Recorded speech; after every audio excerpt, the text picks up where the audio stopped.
نبی کریم صلی اللہ تعالی علیہ وسلم کے کچھ صحابہ اللہ کی محبت کے شوق میں حضور کی بارگاہ میں حاضر ہوئے اور انہوں نے آ کے عرض پتہ کیا کیا، عرض کرنے لگے یا رسول اللہ صلی اللہ تعالی علیہ وسلم سالوں بیت گئے ہیں سجدے کرتے ہوئے، حضور سالوں بیت گئے ہیں تسبیح پڑھتے ہوئے، سالوں بیت گئے کہتے ہوئے کہ سبحان اللہ وہ پاک ہے، ہمیں سالوں بیت گئے یہ کہتے ہوئے کہ اللہ اکبر وہی سب سے بڑا ہے، سالوں بیت گئے کہتے ہوئے کہ الحمدللہ ساری تعریفیں اللہ کے لیے، سالوں بیت گئے اس کی تسبیح کرتے، تحلیل کرتے، تکبیر کہتے، حضور اب نہ ہمارا اپنے رب سے ملنے کو جی چاہتا ہے، کبھی اے حقیقت منتظر نظر آ نہ لباس مجاز میں، لاکھوں سجدے تڑپ رہے ہیں میری جبین نیاز میں،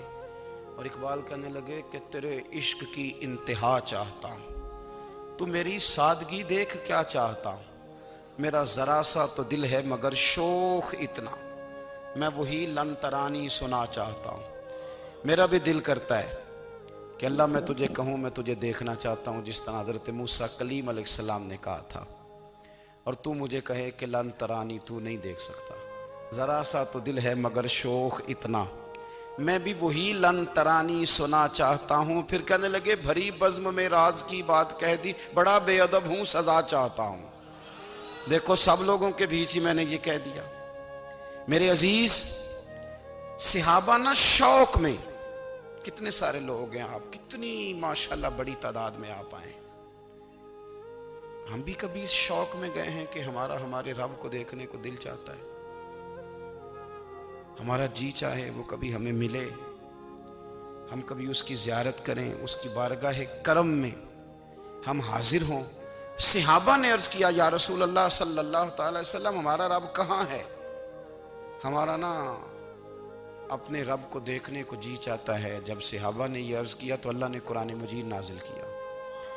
فرمایا وَإِذَا سَأَلَكَ عِبَادِي عَنِّي فَإِنِّي قَرِيبٌ، محبوب جب میرے بندے آپ کی بارگاہ میں آ کے میرے بارے میں پوچھے نا تو ان سے کہہ دینا میں ان کے قریب ہی ہوں، قریب ہی ہوں۔ دلیل کیا ہے؟ آئی اذا دان، یہ جب بھی مجھ سے دعا مانگیں گے میں ان کی دعاؤں کو قبول فرماؤں گا، میں ان کے قریب ہوں، میں ان کے قریب ہوں، یہ جب بھی دعا مانگیں گے نا میں قبول کروں گا، میں ان کے قریب ہوں۔ اللہ تبارک و تعالیٰ کے بندے اللہ سے محبت کرتے، رب کی بارگاہ میں جھکتے، اس کو اپنے دکھ سناتے، اس کے پیارے محبوب صلی اللہ تعالیٰ علیہ وسلم کا وسیلہ لے کے اس کے حضور حاضر ہو جاتے، پیشانیاں سجدوں سے روشن ہوتی۔ ہم نہ ہر چیز کے لیے وقت نکالتے ہیں، ہر چیز کے لیے، لیکن عبادت کے لیے وقت نہیں نکالتے۔ ہر شے آباد ہے، ہر شے، ہماری فیس بک بھی آباد ہے، واٹس ایپ بھی آباد ہے، ہمارے ٹویٹر بھی آباد ہیں، ہماری ہر چیز آباد ہے، سب سے کم آباد ہمارا مصلی رہ گیا ہے، سب سے کم۔ وہ لوگ اب ڈھونڈنے سے ملتے ہیں جن کی بغل میں مصلی ہوتا تھا۔ میرے بھائی آپ کتنا کو دنیا کے پیچھے بھاگو گے تھکا دے گی، کتنا دولت کے پیچھے بھاگو گے تھکا دے گی، آپ جب اپنی زندگی میں جمع تفریق کرو گے نا تو مرتے وقت احساس ہوگا کہ سارا کچھ تو لوگوں کے لیے کیا، اپنے لیے تو کر ہی کچھ نہیں سکے۔ اور ہم عبادت کے معاملے میں بہانے بازی بھی کرتے ہیں، ہم کہتے ہیں اوہو رزق کمانا بھی تو عبادت ہی ہے نا، میں حلال روزی کے لیے جا رہا ہوں یہ بھی تو عبادت ہے نا۔ میری طرح کے لوگ کہہ دیتے ہیں کہ میں سویرے اٹھ کے مدرسے میں کچھ اسباق دیکھتا ہوں تو یہ بھی تو عبادت ہے، میں بیان کرنے کے لیے مطالعہ کرتا ہوں تو یہ بھی تو عبادت ہے نا، اتنے لمبے سفر کر کے ملک میں دنیا میں گھومتا ہوں تو یہ بھی تو میں عبادت ہی کر رہا ہوں۔ اب اسپیشل نفلوں کے لیے وقت کس طرح نکلے، اسپیشل کر کے تسبیح میں کیسے چلاؤں، میں سارا کچھ ہم بہانے بنا لیتے ہیں نا۔ میرا سوال یہ ہے کہ یہ ساری باتیں صحابہ کو، نبی کریم کو، دیگر لوگوں کو بھی تو پتہ تھی نا، لیکن آپ غور تو کریں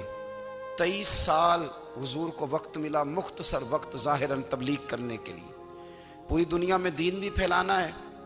گھر میں 11 ازواج ہیں، 4 بیٹیاں ہیں، ان کی اولادیں، سارے کام کاج بھی دیکھنے ہیں، لیکن سیدہ طیبہ طاہرہ حضرت عائشہ صدیقہ رضی اللہ تعالیٰ عنہ فرماتی ہیں سارا دن تبلیغ کرتے، ہر غلام کے دکھ سنتے، گھر میں آتے تو اپنے گھر والوں کا خیال کرتے، کام میں ہمارا ہاتھ بٹاتے۔ قربان جاؤں،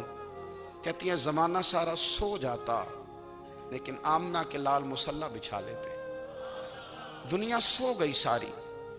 سب سو گئے، جو خدام تھے، وہ جو غلام تھے، وہ سو گئے۔ صحیح مسلم میں لفظ ملیں گے، سیدہ پاک فرماتی ہیں او میرے نبی کے غلاموں، میں نے یہ رنگ بھی دیکھا ہے کہ حضور نے اتنا کھڑے رہے، اتنا قیام کیا، اتنا قیام کیا کہ مقدس پیروں میں ورم آ گئے، سوج گئے پیر۔ اتنے بڑے دل پہ ہاتھ رکھ کے نہیں بتا سکتا کہ میرے کبھی نماز میں پیر سوج گئے،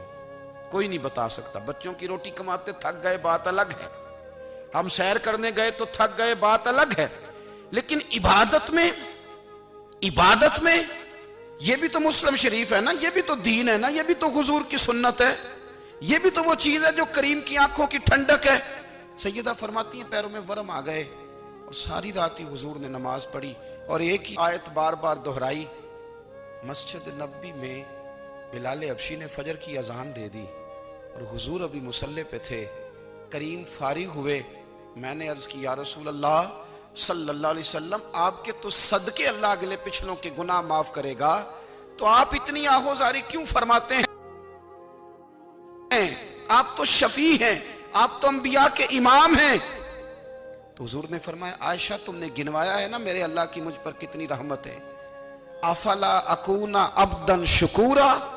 فرمایا اگر اس نے اتنی نعمتیں دی ہیں تو کیا میں اس کا شکر گزار بندہ نہ بنوں؟ میں شکر گزار بندہ نہ بنوں اس کا؟ پھر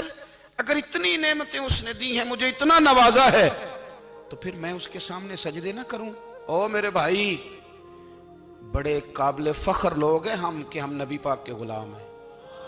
ہم قابل فخر ہیں کہ نبی کریم کے غلام ہیں۔ کیا کبھی اس غلامی کے شکرانے میں بھی 2 نفل پڑھے کہ یا اللہ تیرا شکر ہے تو نے ہمیں حضور کا غلام بنایا ہے؟ یاد رکھیں کہ اپنی روحانی زندگی کو آباد کریں، استغفار پڑھیں، تسبیحات کریں۔